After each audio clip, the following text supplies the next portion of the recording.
ప్రార్థన చేస్తామండి. ప్రేమ కలిగిన మా పరలోకపు తండ్రి, మీ పాదసన్నిధిలో మీ సింహాసనం ఎదుట మీ ఘనమైన నామమును, పరిశుద్ధమైన నామమును, ఉన్నతమైన నామమును, మహిమగల నామమును, రమ్యమైన నామమును స్తుతిస్తూ పూజిస్తూ ఆరాధిస్తున్నాం. క్రీస్తు యేసులో మీరు మాకు అనుగ్రహించిన శ్రేష్టమైన సమయాన్ని బట్టి వందనం చెల్లిస్తున్నాం. మా కాలగతుల వశంలో ఉంచుకున్నారు, సజీవ లెక్కలో ఉంచారు. సజీవులమై నిన్ను కొనియాడడానికి నీ కృప అనుగ్రహించారు. ఎంతైనా నమ్మదగిన దేవుడుగా మీరుండి మమ్మల్ని మీ నమ్మకత్వంలో ఉంచుకున్నారు తండ్రి. వందనాలు. మంచి కాపరిగా, నాయకుడిగా, ఆలోచనకర్తగా, ఉపదేశకుడుగా మీరున్నందుకై వందన చెల్లిస్తున్నాం. మా భారం భరించే దేవుడుగా మీరున్నందుకై వందనాలు. మా కొరకై చింతించే దేవుడుగా మీరున్నందుకై వందనాలు. ప్రభా, నీ కృప, నీ కనికరములు, కటాక్షం మా పైన ఉంచిన దేవుడు ప్రభా వందనాలు. ఆకాశ మహాకాశములు పట్టుజాలని దేవుడు, ఆకాశము సింహాసనము, భూమి పాదపీఠం గల దేవుడు, నిరంతరము ఏకరీతిగా ఉన్నవాడవు, మార్పు లేనివాడవు, యుగాయుగములు సజీవుడవు, స్తోత్రార్హుడవు, పూజనీయుడవు, మహనీయుడవు, మహాగణుడు, మహోన్నతుడు, పరిశుద్ధుడు, నిత్య నివాసి అయిన దేవుడు ప్రభు వందనం చెల్లిస్తున్నాం. ప్రభా, స్తుతులకు పాత్రుడవు ప్రభా వందనాలు. ఆరాధనలకు యోగ్యుడవు ప్రభు, నీకు వందనము చెల్లిస్తున్నాం.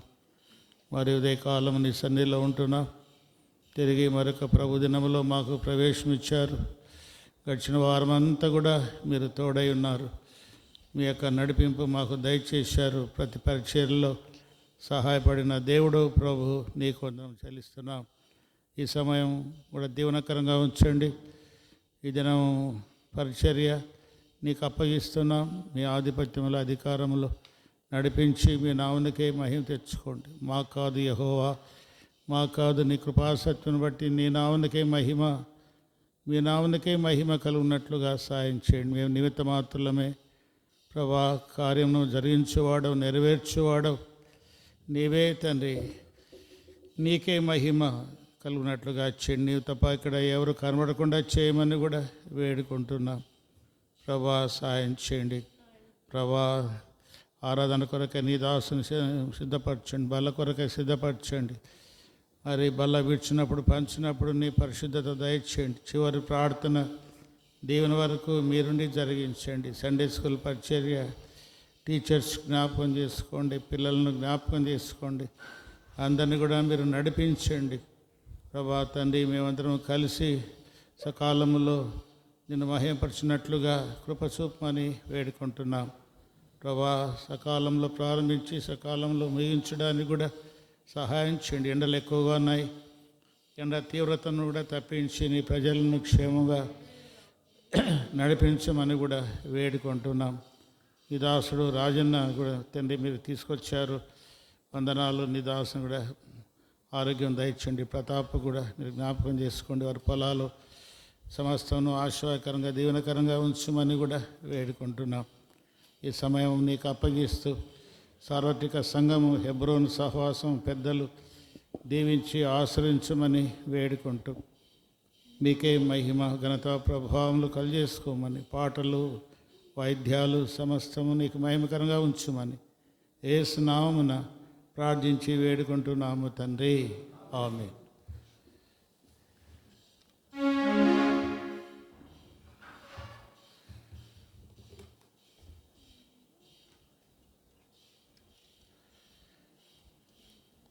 పాట సంఖ్య 237. స్తోత్రించి కీర్తించెదము.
కను పాపగా కాచేయా తనదు సాధ్యము నేర్పించి కను పాపగా కాచే స్తోత్రించి కీబోర్డ్ పారడం లేదు.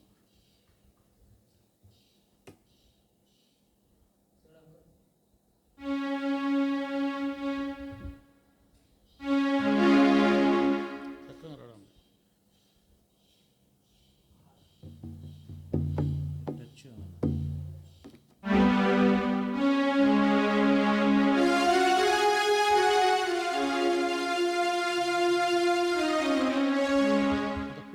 తగ్గిపోతే అంత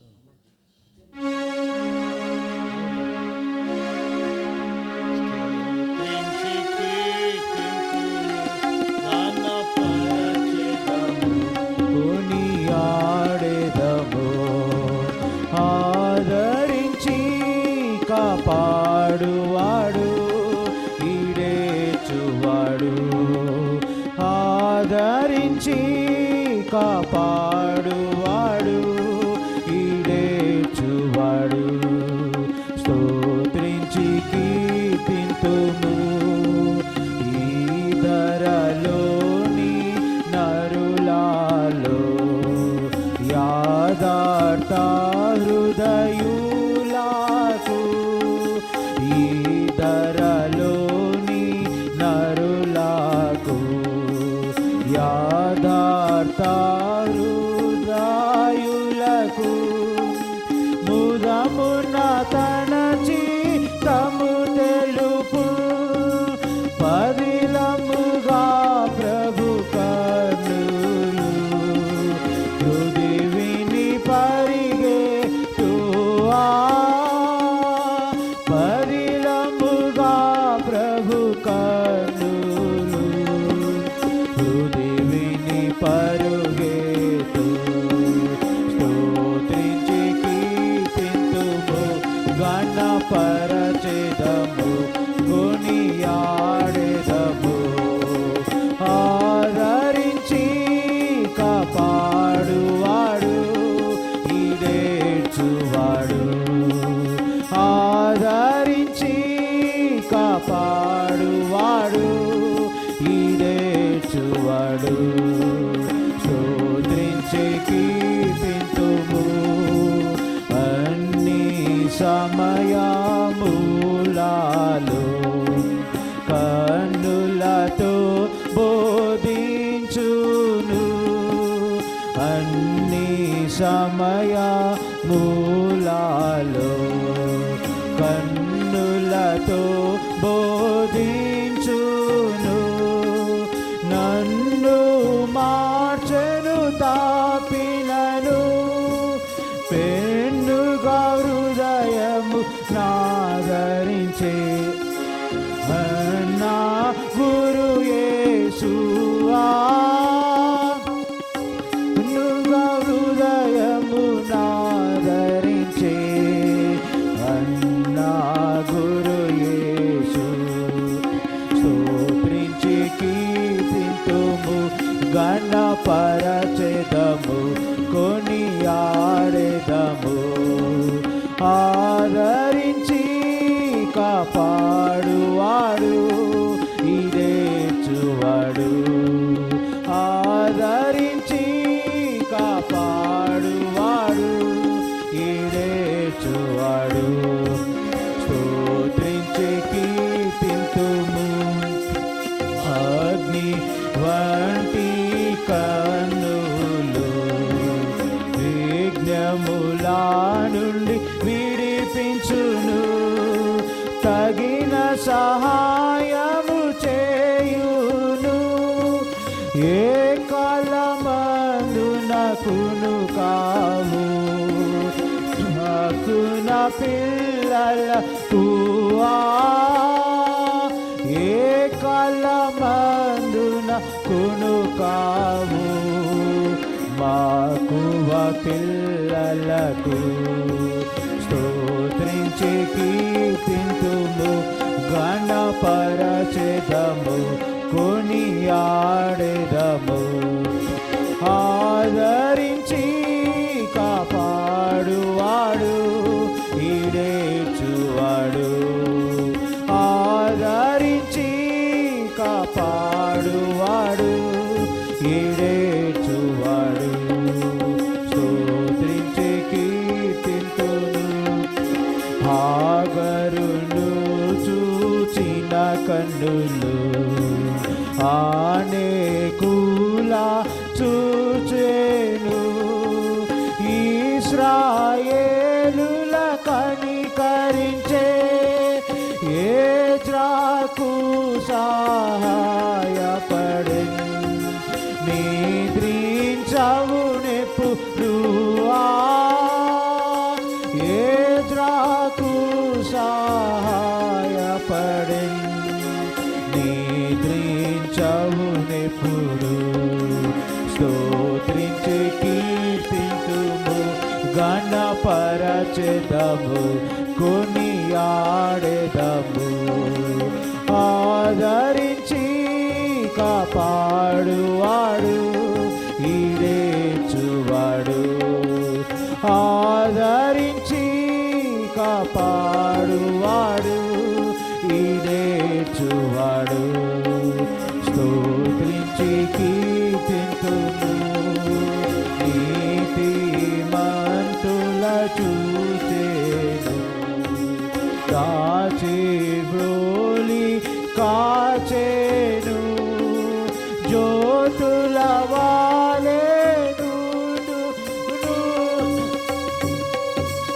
అతి బలమీచు అవసరతన్ నీతిని విడువాడు. అతి బలమీచు అవసరతన్ క్షితిని విడువాడు. స్తోత్రించి కీర్తింతును గణపరచెదను కొనియాడెదను. ఆదరించి కాపాడువాడు ఈడేచువాడు. ఆదరించి కాపాడువాడు ఈడేచువాడు. స్తోత్రించి కీర్తింతును ఏడు కన్నులు కలవాడు నాడు నేడు కాపాడును. ఎడతెగని చెడుగుల పాపు రేడులనే పరచువాడు. పాడుడి హల్లెలూయా. రేడులనే పరచువాడు. పాడుడి హల్లెలూయా. స్తోత్రించి కీర్తింతుము గణపరచెదము కొనియాడెదము. ఆదరించి కాపాడువాడు ఈడేచువాడు. ఆదరించి కాపాడువాడు ఈడేచువాడు. స్తోత్రించి కీర్తింతుము.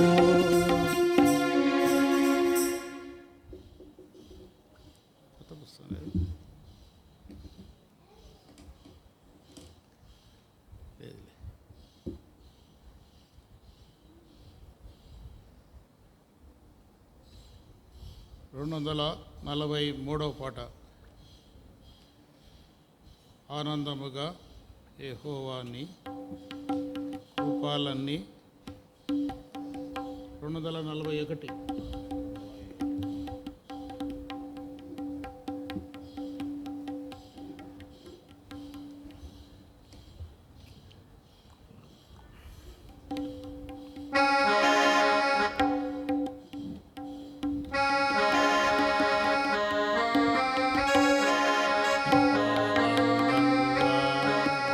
యెహోవాని కృపలన్నీ అన్నీ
వాళ్ళందరికీ ఇహమందునా ఏ మేలు కొలువ యుండదు.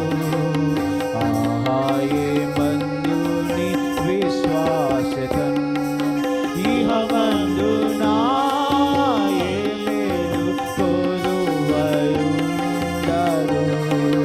ఆహా ఏ మందుని విశ్వాసతన్ ఆనందముగా యెహోవాని కృపలన్నీ అన్ని కాలములందు కీర్తించెదన్. ఎన్నెన్నో శోధన బాధలు రేగి నన్ను కృంగాదీయ పోరాడినన్. ఎన్నెన్నో శోధన బాధలు రేగి నన్ను కృంగాదీయ పోరాడినన్. ఘనమైన నీ విశ్వాసతన్ నాకు చూపినా కన్నా తండ్రి నిన్ను కొనియాడెదన్. ఘనమైన నీ విశ్వాసతన్ నాకు చూపినా కన్నా తండ్రి నిన్ను కొనియాడెదన్. ఆనందముగా యెహోవాని కృపలన్నీ అన్ని కాలములందు కీర్తించెదన్. నీతి న్యాయములు ఆధారములై నీ సింహాసనమున నిలచినవే. నీతి న్యాయములు ఆధారములై నీ సింహాసనమున నిలచినవే. నిత్య కృపా సత్యములు నీదు సన్నిధి నిరతంబు నిలచినవి. నిత్య కృపా సత్యములు నీదు సన్నిధి నిరతంబు నిలచినవి. ఆనందముగా యెహోవాని కృపలన్నీ అన్ని కాలములందు కీర్తించెదన్. పర్వతములు పారిపోయినాను ఊర్విలో మార్పు కలిగినాను. పర్వతములు పారిపోయినాను ఊర్విలో మార్పు కలిగినాను. తరుణములు వీరోరాముగాపై లేచిన స్మరించేదాని విశ్వాసతను. తరుణములు వీరోరాముగాపై లేచిన స్మరించేదాని విశ్వాసతన్. ఆనందముగా యెహోవాని కృపలన్నీ అన్ని కాలములందు కీర్తించెదను. ఆనందముగా యెహోవాని కృపలన్నీ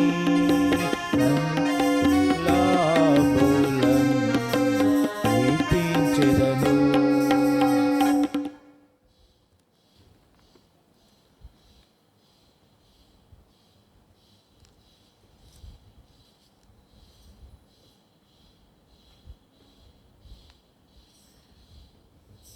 నూట 59 పాట.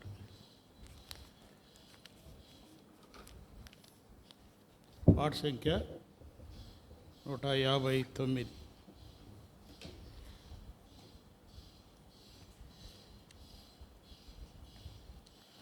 ప్రేమ నమ్మకము గల పరలోకపు తండ్రి. 157 పాత పుస్తకాలు.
తనను మనలాను తానే నిర్మించే గనుక మనలాను ప్రేమించేను. మనలాను తానే నిర్మించే గనుక మనలాను ప్రేమించేను. మనలాను ప్రేమించేను. ప్రేమ నమ్మకము గల పరలోక తండ్రి తన కుమారుని పంపేను. రక్తము చిందించి నా పాపము కడుగా సిలువపై అర్పించేను. సిలువపై అర్పించేను. శాశ్వతమైన ప్రేమ సిలువపై రుజువు గావించెను. శాశ్వత ప్రేమ చూపించెను. సిలువపై రుజువు గావించెను. తన రక్తముతో పాపులనెల్లా శుద్ధులా చేసెనుగా. తన రక్తముతో పాపులనెల్లా శుద్ధులా చేసెనుగా. శుద్ధులా చేసెనుగా. ప్రేమ నమ్మకము గల పరలోక తండ్రి తన కుమారుని పంపేను. రక్తము చిందించి నా పాపము కడుగా సిలువపై అర్పించేను. సిలువపై అర్పించేను. తండ్రి వలెనే ప్రేమ చూపి నీచులనెల్లా ప్రేమించెను. తండ్రి వలెనే ప్రేమ చూపి నీచులనెల్లా ప్రేమించెను. ఎవరు పాపము ఒప్పుకొందురో వారిని క్షమించెను. ఎవరు పాపము ఒప్పుకొందురో వారిని క్షమించును. వారిని క్షమించును. ప్రేమ నమ్మకము గల పరలోక తండ్రి తన కుమారుని పంపేను. రక్తము చిందించి నా పాపము కడుగా సిలువపై అర్పించేను. సిలువపై అర్పించేను. మా జీవితముల మార్చివేసి తన సంతతిలో చేర్చెనుగా. మా జీవితముల మార్చివేసి తన సంతతిలో చేర్చెనుగా. తన మహాప్రేమ చూపించి మాకు స్వాస్థ్యము దయచేసెను. తన మహాప్రేమ చూపించి మాకు స్వాస్థ్యము దయచేసెను. స్వాస్థ్యము దయచేసెను. ప్రేమ నమ్మకము గల పరలోక తండ్రి తన కుమారుని పంపేను. రక్తము చిందించి నా పాపము కడుగా సిలువపై అర్పించెను. సిలువపై అర్పించెను. ఆత్మ శరీర ప్రాణములన్ అర్పించి ప్రభును స్తుతింతుము.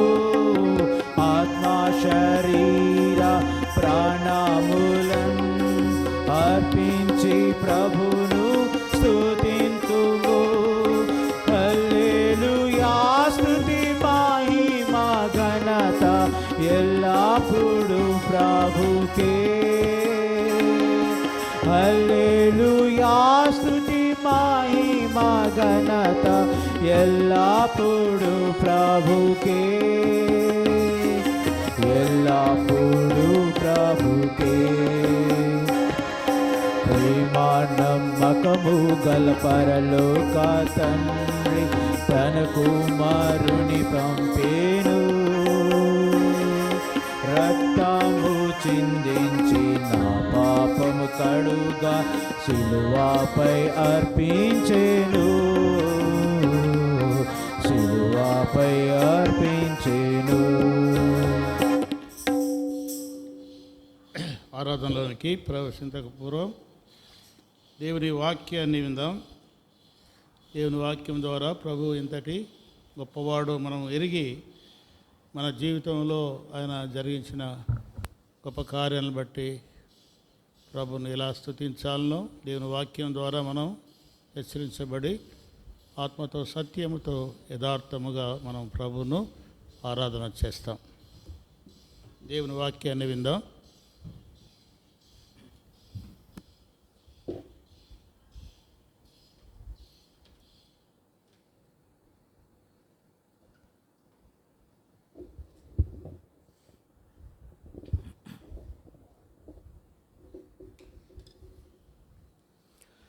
పరిశుద్ధ గ్రంథం బైబిల్ నుండి యోహాను సువార్త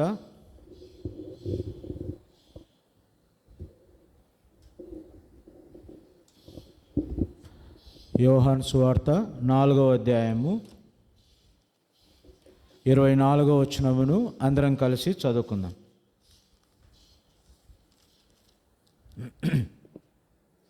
యోహాను సువార్త 4వ అధ్యాయము 24వ వచనమును అందరం కలిసి చదువుకుందాం.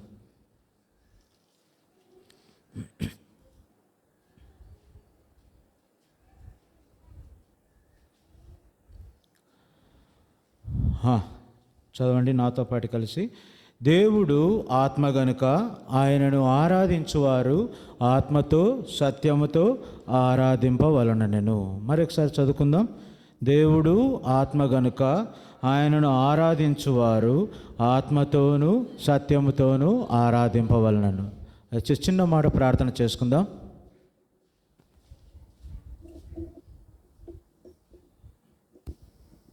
ప్రేమైన తండ్రి, ప్రేమగల నాయన, ఘనమైన తండ్రి, మరొకసారి నీ యొక్క పాదసన్నిధిలోకి వచ్చాం ప్రభువా. నీ యొక్క ఘనమైన నామమును, అద్భుతమైన నామమును, మహిమగల గొప్ప నామమును కొనియాడుతున్నాం తండ్రి, కీర్తిస్తున్నాం తండ్రి, పూజిస్తున్నాం నాయన. ప్రభువా మరి యొక్క ఆదివారం ప్రభువా మీ యొక్క ప్రభు దినములో ప్రభువా మీ యొక్క ప్రభు బిడ్డల మధ్యలో ప్రభువా మీ యొక్క బిడ్డల మధ్యలో నేను కూడా చేరి ప్రభువా నీ యొక్క సన్నిధిలో పాలు పొందుటకు మీరు నాకు దయచేసిన యొక్క శ్రేష్టమైన సమయాన్ని బట్టి ఎంతో వందనాలు చెల్లిస్తున్నాను తండ్రి.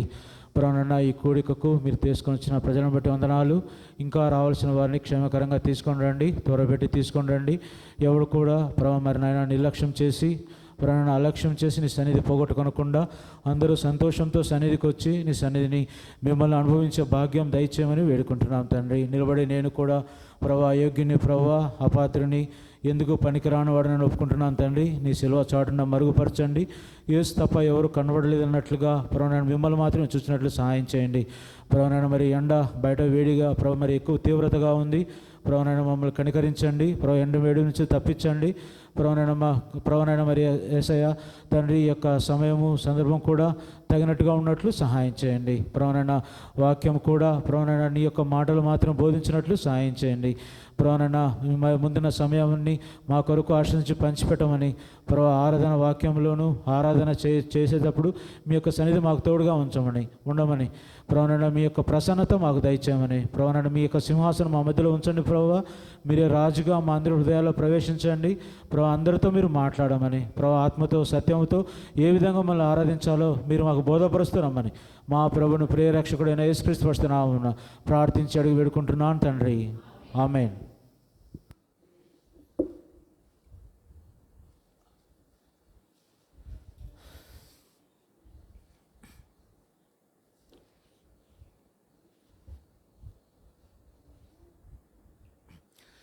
యోహాను సువార్త 4వ అధ్యాయము 24వ వచనం. ఇది మనం ఎప్పుడూ చదువుకునే భాగమే. ఇక్కడ ఏముంది? అక్కడ ఆయన ఆత్మ గనుక ఆయనను ఆరాధించేవారు ఆత్మతో సత్యముతో ఆరాధించాలి. కాబట్టి ఆయనే ఆత్మ. మరి ఆరాధించాలంటే ఆత్మ సత్యము రెండు ఉండాలంట. ఆత్మ సత్యం అంటే ఆయన ఉండాలి మన ఆరాధనలో.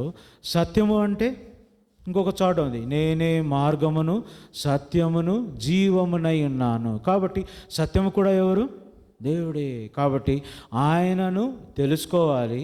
ఆయనను ఎలా తెలుసుకోవాలంటే నిజముగా తెలుసుకోవాలంట. ఊరికినే తెలుసుకోకూడదంట. యేసయ్య ఎవరనంటే దేవుడు. యేసయ్య ఎవరు అనంటే శిలువలో చచ్చిపోయిన చూడు ఆయన దేవుడు. ఇది కాదు, నిజముగా తెలుసుకోవాలి. ఏం చేశాడు దేవుడు, మన కోసం ఏం చేశాడు, ఈ లోకంలో దేవుడు మనల్ని ఎలా కాపాడుతున్నాడు, దేవుడు మనల్ని ఎలా పోషిస్తున్నాడు, దేవుడు మనకు ఏ విధంగా దేవుడు అయ్యాడు, దేవుడు మనకు ఏ విధంగా తల్లి అయ్యాడు, తండ్రి అయ్యాడు, దేవుడు మనకు ఏ విధంగా ఆయన ప్రేమను పంచుతున్నాడు, ఈ లోకంలో ఉండే ప్రేమ ఎటువంటిది, దేవుడు చూపించే ప్రేమ ఎటువంటిది, ఈ యొక్క 4 మాటలు మనం తెలుసుకొని దేవుని నిజముగా మన యొక్క జీవితంలో ఎరిగిన వారమై దేవుణ్ణి మనం ఆరాధిస్తాం. ఈరోజు కనీసం మీకు ఒక 4 మాటలన్నా దేవుని యొక్క ప్రేమ గురించి చెప్పడానికి ప్రయత్నిస్తాను. 4 విషయాలు అయినా. సో మన యొక్క ప్రేమ, భూమి మీద ఉన్న ప్రేమ దేవుని యొక్క ప్రేమతో ఏ విధంగానూ మ్యాచ్ కాదు అనే విషయం మీకు ఒకసారి బోధ చెప్పి తర్వాత మనం ఆరాధనలోనికి వెళదాం. చూడండి, జనరల్గా ఈ యొక్క ప్రేమ అనే విషయం తీసుకుంటే భూమి మీద చాలా రకాల ప్రేమలు ఉన్నాయి. అందుకే గ్రీకు భాషలో ఈ ప్రేమను ఏం చేశారంటే 8 రకాలుగా డిఫైన్ చేశారు. ఇంకా చాలా రకాలు ఉన్నాయి, కానీ మన బైబిల్లో మనం చూడదగినటువంటి ప్రేమలలో ఈ యొక్క 8 రకాలుగా మనకు ప్రేమలు ఉంటున్నాయి. ఎన్ని రకాలు ఉన్నాయి? 8 రకాలు. నేను మళ్ళీ లాస్ట్ అడుగుతాను, అన్నీ నాకు చెప్పాలి మీరు. 8 రకాలుగా ప్రేమలు ఉన్నాయి. మొట్టమొదటి ప్రేమ ఏంటంటే ఎరోస్. ఏంటి చెప్పండి? ఎరోస్, EROS అంట. ఎరోస్. ఎరోస్ అనే ప్రేమ ఎటువంటిది? ఎరోస్ అంటే ఏంటి అని అంటే ఇది రోజు మనం చూసేటువంటి ప్రేమ. ఇది రోజు మనం చూసేటువంటి ప్రేమ. ఎటువంటిది ఈ ప్రేమ అంటే ఒక భార్య భర్తల మధ్య ఉన్న ప్రేమ ఈ ఎరోస్. ఎటువంటి ప్రేమ ఇది? భార్య భర్తల మధ్య ఉన్న ప్రేమ ఎరోస్. మరి భార్య భర్తల మధ్య ప్రేమ ఎటువంటిది? ఇది దేవుడే ఏం చేశాడు? ఆదామును అవ్వను సృష్టించినప్పుడు ఒకరు స్త్రీని ఒకరు పురుషునిగా దేవుడు ఏర్పాటు చేసినప్పుడు, సో ఒంటరిగా ఉండడం మంచిది కాదని చెప్పి ఇద్దరిని జతపరిచింది ఎవరు? దేవుడు. జతపరిచిన తర్వాత వాళ్ళ నుండి నెక్స్ట్ సంతానం కలగాలని చెప్పి వాళ్ళిద్దరి మధ్యలో దేవుడు ఏం చేశాడు? ఒక బాండ్ పెట్టాడు, ఒక ప్రేమను పెట్టాడు. ఆ ప్రేమను ఏమంటాం మనం? ఎరోస్ అంటాం. ఈ ఎరోస్ యొక్క లక్షణం, ఈ ఎరోస్ ఎంతవరకు ఉంటుంది చెప్పండి? ఈ ఎరోస్ అనే ప్రేమ ఎంతవరకు ఉంటుంది? పెళ్ళి కాకముందు వరకు. చూడండి, పెళ్ళి కాకముందు వరకు అబ్బాయి ఎవరో అమ్మాయి ఎవరో. పెళ్ళైన తర్వాత ఏమవుతుంది? అబ్బాయికి అమ్మాయి అంటే ప్రాణం, అమ్మాయికి అబ్బాయి అంటే ప్రాణం. సో తర్వాత వాళ్ళిద్దరి మధ్యలో కొంత సాన్నిహిత్యం అనేది పెరుగుతుంది. పెరిగిన తర్వాత మళ్ళీ చిన్నగా ఏమవుతుంది? గొడవలు వస్తాయి. సో కొన్ని సందర్భాల్లో అయితే కొట్టుకుంటారు, కొట్లాడుకుంటారు, మళ్ళీ కలిసిపోతూ ఉంటారు. సో ఇదంతా వచ్చేసి ఎరోస్ అనే ప్రేమ. కానీ ఒకవేళ పొరపాటున అబ్బాయి ఏమైనా చనిపోయాడు అనుకోండి, లేకుంటే అమ్మాయి చనిపోయాడు అనుకో, ఒక 4 నెలలు బాధపడతారు, 5 నెలలు బాధపడతారు. తర్వాత ఏమవుతుంది? మర్చిపోతాం. అంటే ఈ ప్రేమ ఎంతవరకు ఉంటుంది? పక్కన ఉన్న పార్ట్నర్ మీద డిపెండ్ అవుతుంది. ఆ పార్ట్నర్కి మనకు తోడుగా సరిగా లేడు, లేకుంటే ఆ పార్ట్నర్ మనకు అవైలబిలిటీలో లేడు అన్నప్పుడు ఈ ప్రేమ ఏమైపోతుంది? అన్అవైలబిలిటీ అయిపోతుంది. అంటే ప్రేమ వచ్చేసి పోతుంది. అంటే ఉంటుంది కానీ అది ఎప్పుడో ఒక టైంలో గుర్తుకు రావడం, అటువంటి ప్రేమ ఈ ప్రేమ. ఏం ప్రేమ ఇది? ఎరోస్. ఎరోస్ ఎవరి మధ్య ఉంటుంది? భార్య భర్తల మధ్య ఉండే ప్రేమ. నెక్స్ట్ రెండోది వచ్చేసి చూడండి, అపోజిట్ పౌలు కొరింథీయులకు రాసిన మొదటి పత్రిక, కొరింథీయులకు రాసిన మొదటి పత్రిక 13వ అధ్యాయంలో చూసినట్లయితే 13వ అధ్యాయంలో చూసినట్లయితే ఇక్కడ ప్రేమను గూర్చిన మాటలు చాలా ఉన్నాయి. చాలా ఉన్నాయి. సో ఈ ప్రేమను గురించిన మాటలు చూస్తే, ప్రేమ లేని వాడినైతే నాకు ప్రయోజనం ఏమీ లేదు. తర్వాత ఇంకా చూసినట్టయితే, ప్రేమ డంబంగా ప్రవర్తించదు, ఉప్పొంగదు, అమర్యాదగా నడవదు, సప్రయోజనం విచారించుకున్నదు, త్వరగా కోపడదు, అపకారం మనసులో ఉంచుకొనదు, దుర్నీతి విషయమైతే సంతోషింపక సత్యమందు సంతోషించునని అని చెప్పి చాలా రకాల క్యారెక్టరిస్టిక్స్ ఇక్కడంతా మనం చూస్తూ వస్తాం.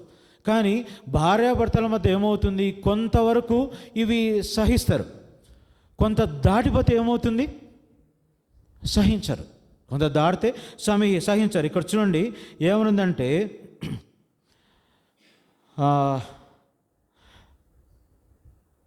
స్వప్రయోజనం చూసుకొనదు, స్వప్రయోజనం విచారించుకొనదు, త్వరగా కోపడదు, అపకారమును మనసులో ఉంచుకొనదు. మరి ఈ మూడు సందర్భాలు ఏమవుతుంది, పొరపాటున భర్త భార్యకి ఏమైనా అపకారం చేస్తే చచ్చిపోయే వరకు ఏమవుతుంది, ఆ రోజు నువ్వు నన్ను ఈ విధంగా చేసావు కదా, ఆ రోజు నువ్వు నన్ను ఈ విధంగా చేసావు కదా అని చెప్పి ప్రతి క్షణం ఏం చేస్తుంటారు, పొడుస్తూ ఉంటారు. నువ్వు చేసావు కదా, నువ్వు చేసావు కాబట్టి నేను ఇలా చేస్తున్నాను. అటువంటి ప్రేమ ఈ యొక్క భార్యాభర్తల మధ్య ఉన్న ప్రేమ అంటే ఎరోస్.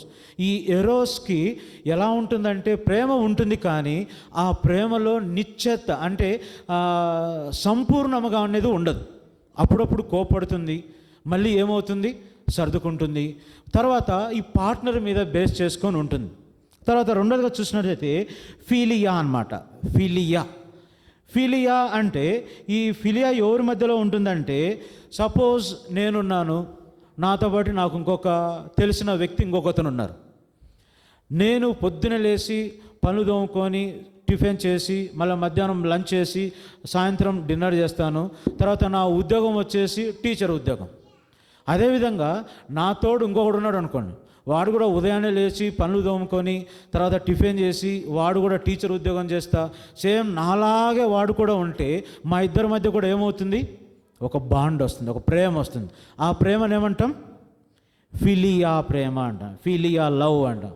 ఈ ఫిలియా లవ్ ఎటువంటిది, ఇద్దరి మధ్యలో అభిప్రాయాలు కలిసినప్పుడు ఏర్పడేటువంటిది ప్రేమ. ఇది ఒకవేళ అభిప్రాయ భేదాలు వస్తే ప్రేమ ఉండదు. అరే అప్పుడు నువ్వు అలా ఉండేవాడు కదా అంటే, అవును అప్పుడు అట్నే ఉన్నాను, కానీ ఇప్పుడు ఇలా ఉన్నాను, నేను ఇలా ఉంటే నీకు నచ్చుతుందా, నచ్చదా, నచ్చకుంటే నన్ను వదిలేసే, ఇంకొక నేను చూసుకుంటాను. ఇటువంటిది ఈ ప్రేమ ఏది, ఫిలియా ప్రేమ. ఇది ఎవరి మధ్యలో ఉంటుంది, అభిప్రాయాలు ఏకంగా ఉన్న ఇద్దరు వ్యక్తుల మధ్య ఉండేటువంటి ప్రేమ ఫిలియా ప్రేమ. తర్వాత మూడోది ఏంటంటే లూడస్, LUDUS, లూడస్ ప్రేమ.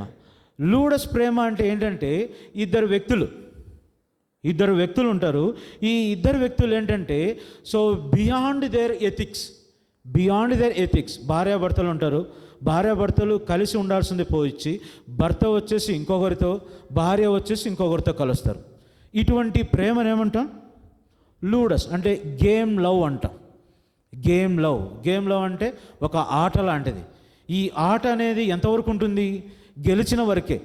వన్స్ మనం ఓడిపోవడం స్టార్ట్ చేసామనంటే ఈ ప్రేమ అనేది నిలిచి ఉండదు. ఈ ప్రేమ కూడా శాశ్వత కాలం ఉండేటువంటి ప్రేమ కాదు, నిలకువగా ఉండేటువంటి ప్రేమ కాదు. తర్వాత నాలుగవ ప్రేమ వచ్చేసి ప్రజ్ఞా ప్రేమ. ప్రజ్ఞ అంటే అదొక లవ్ గ్రీక్ భాషలో. ఈ ప్రజ్ఞ అంటే ఈ ప్రేమ ఎటువంటిదంటే, పెద్దయ్యాము, పెళ్లి చేసుకున్నాము, పిల్లల్ని కన్నాము, ఇప్పుడు పిల్లల్ని ఏం చేయాలి, పోషించాలి. ఇప్పుడు చూడండి, పుట్టగానే ఈ పిల్లోడు ఏం చేస్తాడు, నీకు ఎవరంటే ఇష్టం అంటే, మా అమ్మ ఇష్టం, మా నాయన ఇష్టం అంటాం. ఎంతవరకు, పెళ్ళి అయ్యేంతవరకు. పెళ్ళి అయితేనే సంవత్సరం వరకు ఏమంటాం, ఎవరంటే ఇష్టం అంటే నా భార్య అంటే ఇష్టం అంటాం. పిల్లలు పుట్టిన తర్వాత ఏమంటాం, నాకు ఈ పిల్లోడు ఉంటే చాలు, ఇంకా ఎవరు అవసరం లేదని అంటాం.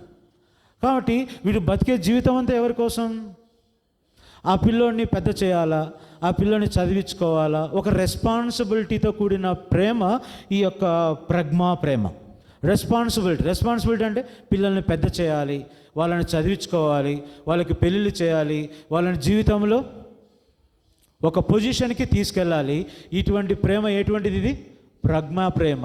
ఈ ప్రేమ కూడా ఎంతవరకు ఉంటుందంటే, ఆ పిల్లోడు వచ్చేసి, ఆ పిల్లోడు కానీ పిల్ల కానీ వీళ్ళ మాట వినేంతవరకు ఆ ప్రేమ ఉంటుంది.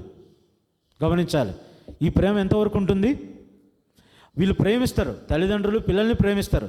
ఎంతవరకు ప్రేమిస్తారంటే ఈ పిల్లోడు వీళ్ళని విడిచి ఇంకొకరిని హత్తుకుంటారు చూడండి, అంతవరకు ప్రేమిస్తారు. దాని తర్వాత ఏమవుతుంది? మళ్ళీ మారిపోతుంది. అటువంటి ప్రేమ ఇది ప్రజ్ఞ ప్రేమ. తర్వాత 4వది వచ్చేసి ఫిలాషియా ప్రేమ. ఈ ఫిలాషియా ప్రేమ అంటే ఏంటంటే సెల్ఫ్ లవ్ అన్నమాట. సెల్ఫ్ లవ్ అంటే మనల్ని మనమే ప్రేమించుకోవడం. సెల్ఫ్ లవ్ అంటే ఏం చెప్పండి? మనల్ని మనమే ప్రేమించుకోవడం. ఇప్పుడు చూడండి, ఎవరంటే ఎవరికి ఇష్టం ఉండదు? ఇష్టమా కాదా? నేను ఎంత నల్లగున్నా, ఎంత లావుగున్నా అద్దం దగ్గరికి వెళ్ళగానే ఏం చేస్తాను? ఒకసారి చూసుకుంటాను నేను ఎలా ఉన్నానని. నాకు నేను ఎట్ట కనపడతాను? ఎప్పటికీ మంచిగా కనపడతాను. మిగిలిన వాళ్ళందరికంటే నాకు నేనే బాగా కనపడతాను. సో దీన్ని ఏమంటారు చెప్పాలి? ఫిలాషియా అంట. ఈ ఫిలాషియా అంటే సెల్ఫ్ లవ్, మనల్ని మనం ప్రేమించుకోవడం. మనల్ని మనం ప్రేమించుకునేది కూడా ఒక రేంజే. చూడండి, ఒక డాక్టర్ దగ్గరికి వెళ్తాం, అయ్యా నీకు షుగర్ వచ్చింది, బీపీ వచ్చింది, ఈ విధంగా హార్ట్లో ప్రాబ్లం వచ్చింది, కాబట్టి నువ్వు ఈ తినకూడదయ్యా, ఈ తిన్నావంటే ఏమవుతుంది? నీ శరీరానికి దెబ్బ తగులుతుందని చెప్తాడు. మనం సెల్ఫ్ లవర్సే, కానీ ఏమవుతుంది? కొన్ని సందర్భాల్లో దాన్ని బ్రేక్ చేస్తాం. ఏమైతే అదేంది, ఈరోజు నేనేం చేయాలి? తినాల్సిందే. ఏదైతే అదేంది, నేను ఈరోజు తాగాల్సిందే. కాబట్టి ఈ ప్రేమ కూడా మనల్ని మనం చచ్చిపోయేంత వరకు కూడా ప్రేమించుకోలేమంట. అర్థమవుతుందా? మనల్ని మనం చచ్చిపోయేంత వరకు కూడా ప్రేమించుకోలేం. అటువంటిది ఈ ప్రేమ. తర్వాత ఇంకొక ప్రేమ, స్టార్జ్ అనే ప్రేమ. 6వది ఏంటి? స్టార్జ్. STORGE, స్టార్జ్ అనేటువంటి ప్రేమ. ఈ స్టార్జ్ అనేటువంటి ప్రేమ ఏంటంటే ఈ ఫ్యామిలీ లవ్ ఉంటుంది. ఫ్యామిలీ లవ్ అంటే కుటుంబంలో తల్లికి, తండ్రికి, పిల్లలకి వాళ్ళ మధ్య ఉన్న సత్సంబాలను తెలియపరిచేదే ఈ యొక్క స్టార్జ్ అనేది. సో ఇది కూడా చిరకాలం ఉండేటువంటి ప్రేమ కాదు. ఈ ప్రేమ కొన్నిసార్లు ఏమవుతుంది? పోతుంది. అంటే ఇప్పుడు చూడండి, ఒక తల్లికి 5 మంది పిల్లలు ఉంటే 5 మంది ఏమవుతుంది? మనం ఏమనుకుంటాం? 5,000 అనుకుంటాం. చేతికి 5,000 ఒకే రకంగా ఉంటాయా? ఉండవు. ఈ ఒక బొటనీలు ఒక రకంగా ఉంటుంది, ఇదొకటి. ఏ 2 ఏళ్ళు ఒకే హైట్లో ఉండవు, ఏ 2 ఏళ్ళు ఒకే రకంగా ఉండవు, కూడా ఒకే రకంగా ఉండవు. అటువంటి వేళ్ళు 5,000 అంటే పిల్లలు కూడా ఎలా ఉంటారు? అలానే ఉంటారు. కాబట్టి ఆ పిల్లల మధ్య ప్రేమ కూడా ఏమవుతుంది? రాను ఒకరి నుంచి ఒకరికి అలా షిఫ్ట్ అయిపోతూ. దేవుడు మనిషికి ఏం చేశాడంటే ఓన్లీ 100% లవ్ ఇచ్చాడనమాట. ఈ 100% లవ్ని ఏం చేస్తాం? మనం పంచుకుంటూ వెళ్ళిపోతాం. ఎలా పంచుతాం? పుట్టగానే పిల్లలకు పంచుతాం, ఫస్ట్ భర్తకు పంచుతాం 100% భర్తకు. తర్వాత ఏమవుతుంది? ఆ భర్త నుంచి 50% తీసి పిల్లలకు షేర్ చేస్తాం. ఇంకా ఎంత ఉంది? 50%. మళ్ళీ పిల్లలు పెద్ద అయ్యే కొద్దీ ఈ 50%లో కాస్త ఇంకా 40% తీసుకెళ్ళి పిల్లల మీద పంచుకుంటూ పోతాం. అంటే చివరిగా మనం ఎవరిని ప్రేమించలేని పరిస్థితి. చివరిగా చూస్తే మనల్ని మనమే ప్రేమించలేనటువంటి పరిస్థితి. కాబట్టి ఈ స్టార్జ్ అనే ప్రేమ కూడా చిరకాలం ఉండేటువంటి ప్రేమ కాదు. ఇది కూడా అశాశ్వతమైనటువంటి ప్రేమ. తర్వాత నెక్స్ట్ మానియా అనుంది. మానియా, MANIA, మానియా లవ్ అనేది ఏంటి? మానియా లవ్ అని అంటే నాకు నువ్వంటే ఇష్టం, కానీ నువ్వు వేరే వాళ్ళని ఇష్టపడితే నాకు కోపం. అర్థమైందా? నాకు తనంటే ఇష్టం, కానీ తను వేరే వాళ్ళని ఇష్టపడితే నాకు కోపం. అది ఏమవుతుంది? అది అసూయతో కూడిన ప్రేమ. ఈ వ్యక్తి నాకే కావాలి, నాకు తప్ప వేరే వాళ్ళకి వెళ్తే నాకు కోపం. అటు పోకూడదు. ఆ వ్యక్తి ఎప్పటికైనా ఎవరో సమ్ ఎక్స్ వాడు. కానీ మనం ఏమనుకుంటాం? ఎప్పుడు జీవితాంతం వీడు నావాడే అనుకుంటాం. కానీ ఏదో ఒకరోజు ఏమవుతుంది? ఈ ప్రేమ అనేది విరిగిపోతుంది. కాబట్టి ఇలా 7 రకాల ప్రేమలు చూపించాను నేను. చెప్పండి, ఏమేమి ప్రేమలు చూపించాను? 7 రకాలు. మొట్టమొదటి ప్రేమ ఏంటి? ఎరోస్ అంటే ఏంటి? ఎవరి మధ్య ఉండే ప్రేమ? భార్యకు భర్తకు మధ్య ఉన్న ప్రేమ ఎరోస్. తర్వాత రెండోది ఏంటి? ఫిలియా అంటే ప్రేమ ఎవరి మధ్య ఉంటుంది? అభిప్రాయాలు కలిసిన వ్యక్తుల మధ్య ఉన్న ప్రేమ ఫిలియాస్. తర్వాత నెక్స్ట్ మూడోది ఏంటి? లూడోస్. లూడోస్ అంటే ఎక్కడ ఉంటుంది? గేమ్ లవ్ అంట. గేమ్ లవ్ అంటే ఇది మొత్తం పాపమే. ఇది గేమింగ్ అంటేనే పాపం. ఈ గేమ్ లవ్ అంటే ఒక ఎథికల్ లవ్ అనేది ఉండదు. ఎథికల్ లవ్ అనేది ఉండదు. సో ఈరోజు సమ్ ఎక్స్ ఉంటుంది, రేపు వై ఉంటుంది, ఎల్లుండి జెడ్ ఉంటుంది, తర్వాత రోజు ఏముంటుందో ఏమో ఎవరికి తెలియదు. అంటే అశాశ్వతమైన ప్రేమ, చంచలత్వము కలిగిన ప్రేమ ఇది. లోకంలో చాలా అరుదుగా దొరికే ప్రేమ, చాలా ఫ్రీక్వెంట్గా, అరుదుగా కాదు, చాలా విచ్చలవిడిగా దొరికేటువంటి ప్రేమ ఇది, లూడోస్ అనే ప్రేమ. అంటారు పెళ్ళికి ముందు ఏమంటారు? నువ్వే నా జీవితం, నువ్వే నా సర్వస్వం అంటారు. పెళ్ళైన తర్వాత ఏమవుతుంది? మొత్తం సినారియో మారిపోతుంది. రెస్పాన్సిబిలిటీస్ వస్తాయి, అన్నీ వస్తాయి. అన్నీ వచ్చినప్పుడు నాకు పెళ్ళికి ముందు ఈ విధంగా పెళ్ళి ఉంటుందని తెలిస్తే, జీవితంలో తెలిస్తే నేను పెళ్ళే చేసుకుని ఉండేదాన్ని అంటారు. ప్రతి ఇంట్లో ఈ మాట సంవత్సరానికి కానీ, నెలకు కానీ, వారానికి కానీ ఒక్కసారైనా ఉంటుంది. నాకు ఈ విషయం ముందే తెలిసింటే నేను పెళ్ళే చేసుకునేవాడిని కాదు, చెల్లె చేసుకునేదాన్ని కాదు అని. తర్వాత నెక్స్ట్ ఏంటి? ప్రజ్ఞ. ప్రజ్ఞ అంటే రెస్పాన్సిబిలిటీస్తో కూడిన ప్రేమ. అంటే ఇది కూడా పెద్దలకి పిల్లల మధ్య ఉండే ప్రేమ. తర్వాత నెక్స్ట్ ఏంటి? ఫిలాషియా. ఫిలాషియా అంటే ఏంటి? Self love. మనల్ని మనం ప్రేమించుకోవడం, మనల్ని మనం కూడా ఎక్కువగా ప్రేమించుకోవాలి. తర్వాత నెక్స్ట్ ఇంకోటి ఏంటి? స్టార్జ్. స్టార్జ్ అంటే ఎక్కడ ఉంటుంది? కుటుంబంలో ఉన్నటువంటి ప్రేమ. కుటుంబంలో తల్లికి తండ్రికి, అన్నకి చెల్లెలకి, అన్నకి తమ్ముడికి, అక్కకి తమ్ముడికి, అక్క చెల్లెలకి, వీళ్ళందరికీ మధ్యలో ఉండే ప్రేమ స్టార్జ్. తర్వాత ఏంటి? మానియా. మానియా అంటే అసూయతో కూడిన ప్రేమ, అంటే జలస్. ఎటువంటి జలస్ అంటే నాకు నువ్వంటే ఇష్టం, కానీ నువ్వు వేరే వాళ్ళని ఇష్టపడితే నాకు కోపం అనేటువంటి ప్రేమ, ఈ జలస్తో కూడినటువంటి ప్రేమ. ఇది 7 రకాలుగా ప్రేమ. ఇంకొకటి 8వ రకమైన ప్రేమ ఉంది. ఆ ప్రేమ ఎటువంటిదంటే అగాపే. ఏం ప్రేమ చెప్పండి? అగాపే. ఏంటి అగాపే అంటే? అగాపే అంటే మనం చూసిన 7 ప్రేమలను మించినటువంటి ప్రేమ అగాపే ప్రేమ. ఎటువంటి ప్రేమ చెప్పండి? 7 ప్రేమలను మించినటువంటి ప్రేమ, శాశ్వతమైనటువంటి ప్రేమ.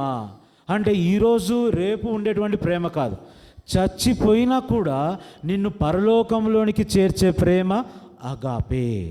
ఈ ప్రేమ ఎక్కడుంటుంది? దేవునికి మనిషికి మధ్యలో దేవుని నుంచి కలిగే ప్రేమే అగాపే. ఇది మనిషి నుంచి దేవునికి కలిగే ప్రేమ కాదు. మనిషి ఈరోజు దేవుడా నేను పాపిని, నన్ను క్షమించు అంటాడు, కానీ రేపు పొద్దునే మళ్ళీ అదే పాపం చేసేటువంటి వాడు మనిషి. కానీ దేవుడు అటువంటి వాడు కాదు, అటువంటి స్వభావం ఉన్న వ్యక్తి కాదు. వన్స్ ఐ లవ్ యూ అని చెప్పాడంటే this love is for ever, ఎప్పటికీ నిలిచి ఉండేటువంటి ప్రేమ ఈ యొక్క ప్రేమ. ఎంతకాలం? శాశ్వతమైన ప్రేమ. అంటే ఈరోజు, ఈ యుగము, ఈ సంవత్సరాలు, ఈ 100 సంవత్సరాలు నువ్వు చనిపోయినా కూడా, నీ ప్రాణము గోతిలో ఉన్నా కూడా, గోతిలో నుంచి తీసి ఎక్కడికి తీసుకెళ్లే ప్రేమ? పరలోకానికి తీసుకెళ్లే ప్రేమ అగాపే. మరి అటువంటి ప్రేమతో దేవుడు మనలను ప్రేమించాడు. అటువంటి ప్రేమను దేవుడు మనపైన చూపించాడు. కాబట్టి ఏ విధంగా చూపించాడు? ఒక 4 మాటలు చూపిస్తాను చూడండి. యెషయా గ్రంథము 63వ అధ్యాయము. యెషయా గ్రంథము 63వ అధ్యాయము. యెషయా గ్రంథము 63వ అధ్యాయము 9వ వచనం.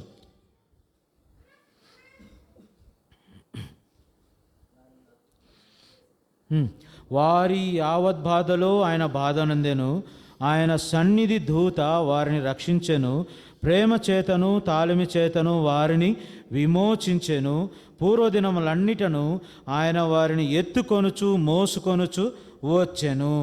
కాబట్టి ఈ యొక్క ప్రేమ ఎటువంటిదంటే, ఎక్కడి నుంచి ఎటువంటి ప్రేమ అంటే ఇది? యావత్ బాధలో ఆయన బాధనందెను. కాబట్టి ఈ యొక్క ప్రేమ ఎటువంటిదంటే బాధలో బాధనందే ప్రేమ. ఈ లోకంలో మన చుట్టుపక్కల ఉండే ప్రేమ ఎటువంటిది? బాధలో సంతోషించేటువంటి ప్రేమ. మనం బాధపడుతున్నామని అంటే సంతోషించే వాళ్ళు కూడా చాలామంది ఉంటారు. అటువంటి ప్రేమ ఈ లోకంలో మనం రోజు చూస్తూ వస్తాం. కానీ దేవుని ప్రేమ ఎటువంటిదంటే, నువ్వు బాధపడుతుంటే నీకోసం బాధపడేటువంటి ప్రేమ ఆయనది. యావత్ బాధలో, ప్రతి బాధ, యావత్ బాధ అంటే ఏదో ఒక రకమైన బాధ కాదు. నీకు ఏ రకమైన బాధ కలిగినా బాధ కలిగించేవాడు ఆయనే. ఆ బాధలో నీకోసం బాధపడేవాడు కూడా ఆయనే. అటువంటి ప్రేమ అగాపే ప్రేమ. ఆ ప్రేమతో దేవుడు నిన్ను ప్రేమిస్తున్నాడు. అవును ప్రభువా, ఈ లోకంలో ఎన్నో రకాలుగా ప్రేమలు ఉన్నాయి. తల్లిదండ్రులు నన్ను ప్రేమిస్తున్నారు, నా పిల్లలు నన్ను ప్రేమిస్తున్నారు, లేకుంటే నా అన్న ప్రేమిస్తున్నాడు, నా చెల్లెలు ప్రేమిస్తున్నారు, నా తమ్ముడు ప్రేమిస్తున్నాడు, నా భార్య ప్రేమిస్తుంది, నా స్నేహితులు ప్రేమిస్తున్నారు. కానీ వీటన్నిటికంటే మించిన అగాపే ప్రేమతో నువ్వు నన్ను ప్రేమిస్తున్నావు. నా ప్రతి బాధలో నా కోసం నువ్వు బాధపడుతున్నావు. మాట్లాడద్దు పిల్లలను. నా ప్రతి బాధలో ఏం చేస్తున్నావు? బాధపడుతున్నావు. ఇంతకు నేను ఏమి ఇవ్వగలనయ్యా? ఏమి ఇయ్యలేనే. ఇటువంటి ప్రేమ నేను ఈ భూలోకంలో ఎక్కడ చూడలేకుండా ఉంటున్నానే. నా ప్రేమకు నేను ఏమి ఇవ్వాలి? ఏమి ఇవ్వలేను, ఆరాధన మాత్రమే చెల్లించగలనని ఒకే ఒక మాట, దేవుడా నన్ను ఇంత ప్రేమతో నా ప్రతి బాధలో నువ్వు బాధపడుతున్నందుకు ఎంతో వందనాలయ్యా అని చెప్పి ఒక మాట మనం చెల్లించలేమా? ఆరాధించలేమా? చెప్పండి, ఆరాధించాలా వద్దా? 7 రకాల ప్రేమలు భూమి మీద చూసాం మనం. 7 రకాల్లో ఏ ప్రేమ శాశ్వతమైంది కాదు. కానీ నిన్ను శాశ్వతంగా దేవుడు నీ పడే బాధ కోసం ఆయన బాధపడుతున్నప్పుడు నువ్వు కనీసం ఒక్క మాట, దేవుడా నా బాధల్లో నువ్వు బాధపడుతున్నందుకు ఎంతో వందనాలు అని చెప్పి చెల్లించలేమా? ఆరాధన చెల్లించలేమా? ఖచ్చితంగా చెల్లించాలి. ఓకేనా? ఇంకో మాట చూద్దాం, చూడండి. కీర్తనలు 25వ అధ్యాయము 22వ వచనం. కీర్తనలు 25వ అధ్యాయము 22వ వచనం. దేవా, వారి బాధలన్నిటిలో నుండి ఇశ్రాయేలీయులను విమోచింపుము. అంటే మొట్టమొదటిగా ఏం చేస్తున్నారు? నువ్వు బాధపడుతుంటే నీ కోసం బాధపడుతున్నాడు. ఆయన పడే బాధ వలన నీకేం జరుగుతుంది? నీ బాధల్లో నుండి విమోచన కలుగుతుంది. ఎంత మాట ఇది! బాధపడితే నా కోసం బాధపడేవాడేవాడు? ఏడుస్తే మన కోసం ఏడ్చేవాడేవాడు? ఏడుస్తారు, మన దగ్గరకు వచ్చి ఒక 2 మాటలు ఏడ్చి బయటకు వచ్చి రే వాడు అటు ఏడుస్తున్నారా అని చెప్పి నవ్వేవాళ్ళు చాలామంది ఉంటారు. కానీ బాధపడుతున్నప్పుడు నీ కోసం వచ్చి నీ కోసం బాధపడి ఆయన పడే బాధల వల్ల నీకు విమోచన కలిగజేస్తున్నాడంటే ఎంత గొప్ప మాట చూడండి. ప్రభువా, నా ప్రతి బాధల్లో నువ్వు బాధపడుతూ నువ్వు పడే బాధ వల్ల నాకేం కలుగజేస్తున్నావు? విమోచన కలుగజేస్తున్నావు. అందుకని నేను నిన్ను ఆరాధిస్తున్నాను. తర్వాత ఇంకొక మాట, యెషయా గ్రంథము 38వ అధ్యాయము 17వ వచనం. యెషయా గ్రంథము 38వ అధ్యాయము 17వ వచనం చూడండి. మిక్కుటమైన ఆయాసము నాకు నెమ్మది కలుగుటకు కారణమాయను. నీ ప్రేమ చేత నా ప్రాణమును నాశనమను గోతి నుండి విడిపించితివి. ఇక్కడ చూస్తే ఆయన ప్రేమ చేత ఏం చేస్తున్నాడంట? ప్రాణమును నాశనమనే గోతి నుండి ఏం చేస్తున్నాడు? విడిపిస్తున్నాడు. ఎక్కడున్నాం మనమంతా? లోకములో ఉన్నాం, పాపములో ఉన్నాం. ఈ పాపములో లోకములో ఈ పాపముతో ఏం చేస్తున్నాం? నాశనంలోనికి రోజు రోజుకి జాగిపోతున్నాం. ఈ లోకంలో జీవిస్తున్నామనంటే మనకు చిన్నప్పుడు కొన్ని సినిమాలలో కానీ కొన్ని కథలలో కానీ చెప్తూ ఉంటారు. కొన్ని అడవుల్లోకి మనం ఎవరో వేటకెళ్ళినప్పుడు వేట చేస్తూ ఉండి ఒక ప్రదేశంలో కాలు పెట్టినప్పుడు ఆ ప్రదేశం మొత్తం కాలు నుంచి ఏం చేస్తుంది? ఒక ఊబి లోపలికి తీసుకొని పోతూ ఉన్నప్పుడు ఎవరు మనం హెల్ప్ చేయలేకపోయినప్పుడు తర్వాత అట్నే లోపలికి పోయి అక్కడే చచ్చిపోయినట్టు ఎన్నో కథలు మనం వింటూ వస్తాం. ఈ లోకంలో కూడా మనం పాపం అనే ఊబిలో ఉన్నాం. ఏ విధంగా ఊబిలోనంటే ఒక అబద్ధం ఆడితే దాన్ని కప్పిపుచ్చుకునే దానికి 4 అబద్ధాలు, ఈ 4 అబద్ధాలను కప్పించుకునే దానికి 16 అబద్ధాలు, ఇంకా అలా చేసుకుంటూ పోతూ ఉంటే మన జీవితం మొత్తం ఎక్కడుంటుంది? పాపం అనే ఊబిలో ఉంటుంది. ఎవరు పైకి తీయలేని ఊబిలో ఉంటుంది. నాశనానికి వారసులుగా మనం పాపములో జీవిస్తున్నాం. కానీ దేవుడు ఏం చేశాడంట? నాశనమును, నా ప్రాణం నాశనమును గోతి నుండి విడిపించెను. నాశనమును గోతి నుండి విడిపించాడు. అవును ప్రభువా, ఎంత గొప్పవాడవయ్యా. ఈ లోకంలో ఎవ్వరూ నా పైన ప్రేమ చూపించలేదు, కానీ నేను బాధపడేటప్పుడు నా కోసం బాధపడి నీ యొక్క బాధ వలన, సిలువలో నువ్వు బాధపడడం వలన నన్ను విమోచించి ఈ లోకములో నాశనముని నుండి నా ప్రాణం ఏం చేశావు? విమోచించావు. ఈ విమోచించడం ఒకటే కాదు, విమోచించడం అనేది పెద్ద విషయం కాదు దేవుడికి, చాలా ఈజీగా విమోచించవచ్చు. దీనితో పాటు ఇంకొకటి కూడా చేశాడు. ఏం చేశాడంటే చూడండి, ద్వితీయోపదేశకాండము 4వ అధ్యాయము, ద్వితీయోపదేశకాండము 4వ అధ్యాయము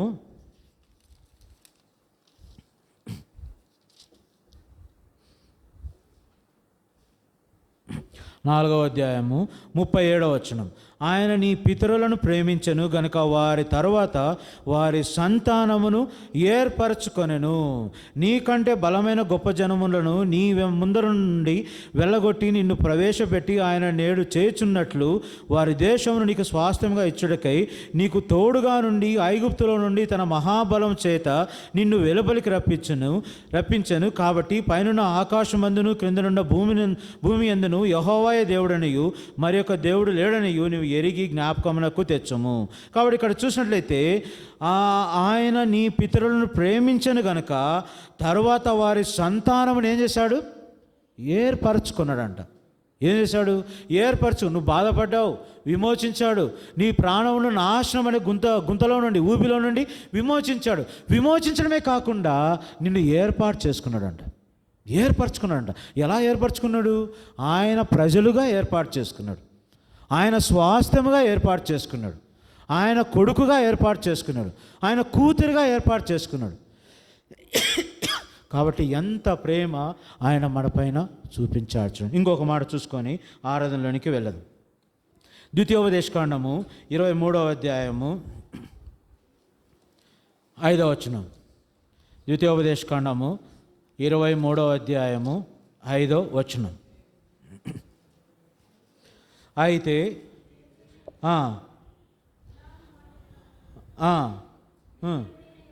నీ దేవుడైన యెహోవా నిన్ను ప్రేమించను గనక నీ దేవుడైన యెహోవా నీ నిమిత్తము ఆ శాపమును ఏం చేశాడు? ఆశీర్వాదముగా చేశాడు. అయ్యా, లోకములో నువ్వు ఒకసారి తప్పు చేస్తే చచ్చిపోయేంత వరకు నేను నీకేమన్నా మేలు చేశానంటే, ఆ రోజు నువ్వు తప్పు చేసినా నేను నీకు ఈరోజు చేస్తున్నాను గుర్తుపెట్టుకోరనేటువంటి ప్రేమ ఈ లోకంలో ఉండే ప్రేమ అయ్యా. కానీ అటువంటి ప్రేమ కాదయ్యా ఇది. ఒక్కసారి నిన్ను ప్రేమించాడు అని అంటే నీవులో ఉన్న శాపాన్ని ఏం చేస్తున్నాడు? ఆశీర్వాదంగా మార్చేసి రోజు నేను ఆశీర్వదించడమే తప్ప మళ్ళీ నిన్ను శపించడం అనేటి లేదయ్యా. మరి అంత ప్రేమతో దేవుడు నిన్ను ప్రేమించాడయ్యా. మరి ఏమిస్తావయ్యా ప్రేమకి? దేవుని ప్రేమకు నువ్వు ఏం చెల్లిస్తావు? ఒక్క మాట దేవుని ఆరాధించలేవా?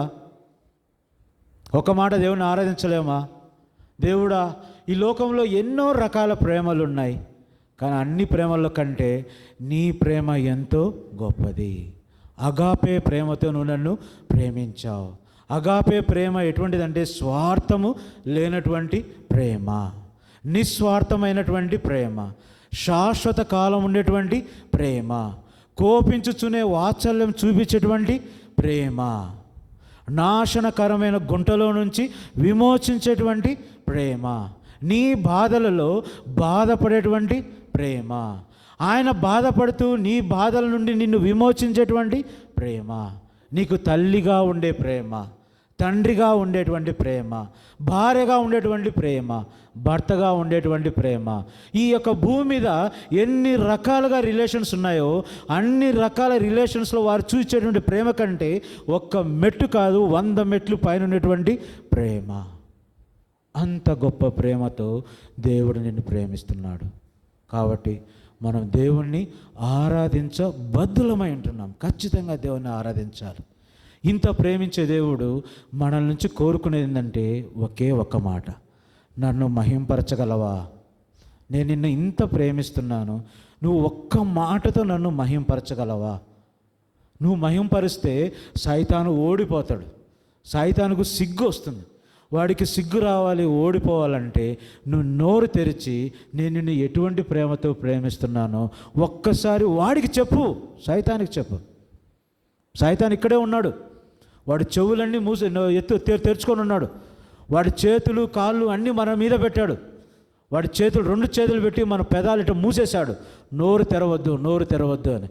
దేవుడు ప్రాధేయపడుతున్నాడు, ఇంత ప్రేమతో నిన్ను ప్రేమించాను, ఒక్కసారి నీ నోరు తెరిచి దేవుడా నువ్వు నా ఎడల చూపించిన ప్రేమకు నేను ఏమి చెల్లించగలనయ్యా, నా యొక్క స్తుతి ఆరాధన నీకు సమర్పించుకుంటున్నానని చెప్పి ఒక్క మాట ఆరాధన చేస్తే దాన్ని ఎంతగానో ఇష్టపడేవాడు దేవుడు. అటువంటి ఆరాధనలో మనం ప్రవేశించడం గాక.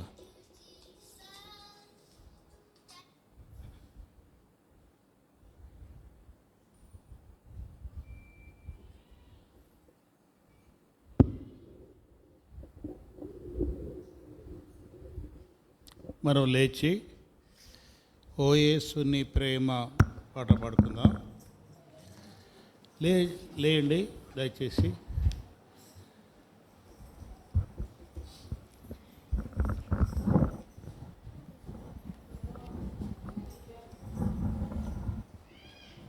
నూట 13వ పాట, పుస్తకాల్లో 113 పల్లవి మొదటి 2 వచనాలు, చివరి వచనం పాడుదాం. చివరి వచనం పాడుతున్నప్పుడు సండే స్కూల్ పిల్లలు సండే స్కూల్కి వెళ్తారు. పల్లవి మొదటి 2 వచనాలు,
సముద్ర ములకన్న గోపారి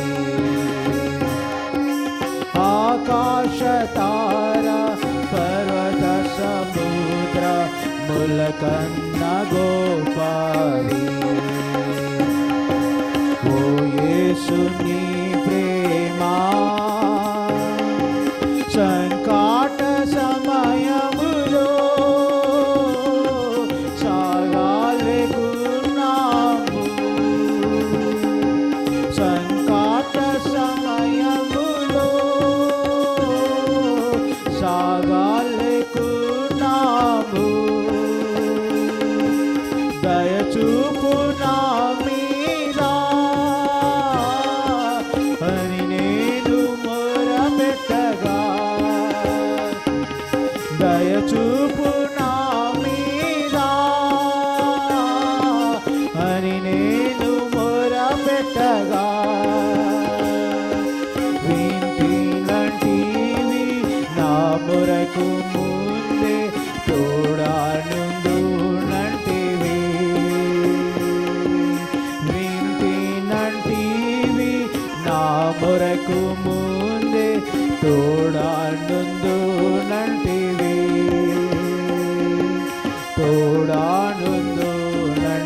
పర్వత సముద్ర ముల కన్న గోపాది ఓ యేసు నీ ప్రేమ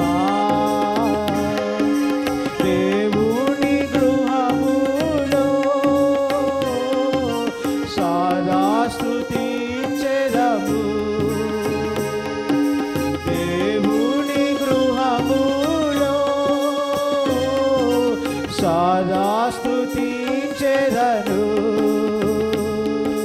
సంపూర్ణ హృదయముతో సదా భజించెదను సంపూర్ణ హృదయముతో సదా భజించెదను స్తుతి ప్రశంసలకు యోగ్యుడేసు హల్లెలూయా ఆమేన్ స్తుతి ప్రశంసలకు యోగ్యుడేసు హల్లెలూయా ఆమేన్ హల్లెలూయా ఆమేన్ ఓ యేసు నీ ప్రేమ ఎంతో మహనీయము ఆకాశ తార పర్వత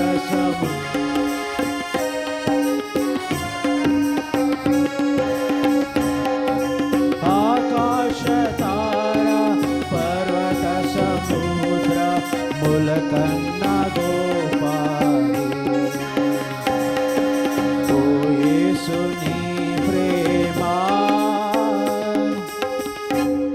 రాజుగా సండే స్కూల్ టీచర్స్ ఆరాధిస్తారు. ఆ తర్వాత ఒక సోదరుడు సోదరి క్లుప్తంగా మనము ఆరాధన చేస్తాం. మరి సండే స్కూల్లో కూడా కొంచెం పెద్ద పిల్లలు ఉన్నారు. ఆ పెద్ద పిల్లలను మందిరంలోకి పంపించండి. సండే స్కూల్ టీచరు అక్కడ కొంత పెద్ద పిల్లలు ఉన్నారు. పెద్ద పిల్లలు వాళ్ళు సండే స్కూల్లో నుంచి ఇక్కడికి పంపించండి. చేయండి. ఆరాధనల ప్రజా మోకరించేవారు మోకరించండి. మోకరించాలా. పిల్లలు ఉంచకూడదు. చిన్న పిల్లలు అందరూ కూడా వెళ్ళిపోవాలా. సండే స్కూల్కి వెళ్ళిపోవాలా.